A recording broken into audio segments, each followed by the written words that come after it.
So if the US government's top scientists aren't able to stop a large asteroid from impacting, do they have secondary plans to deal with the terrible after effects?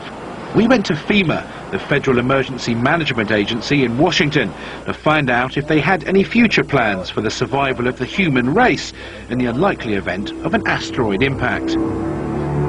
In the event of an asteroid that you knew was going to hit, FEMA would probably be one of the agencies in the leadership role, as would a lot of other agencies. I would imagine, from NOAA, the National Oceanic and Atmospheric Administration, to NASA. And I imagine it would be in consultation with many agencies, and I would imagine something that significant and that horrific, catastrophic, would probably be managed from the White House, I would think. And this agency would be one of the right hands of the leadership of the country in dealing with that disaster.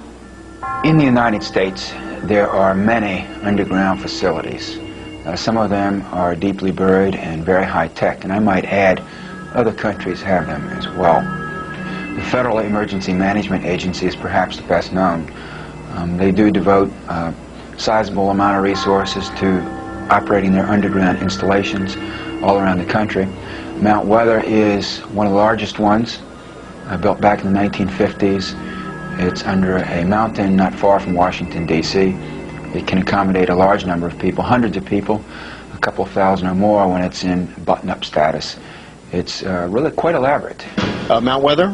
Well, we have a training facility there. We have an area there where, in a disaster, we have 3 parts of the country where people can call in if they've been impacted by a disaster. Can call an 800 number, and they can actually register for disaster assistance. We call it a teleregistration center. And that we have one of those out in Mount Weather, and we have one on the in Maryland, and we have one in Denton, Texas as well.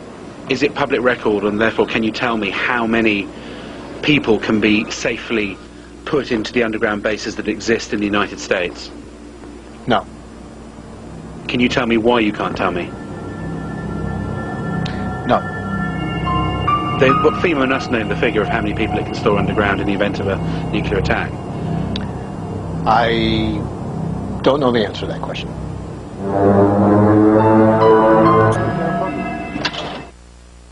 Mysterious World is on TLC.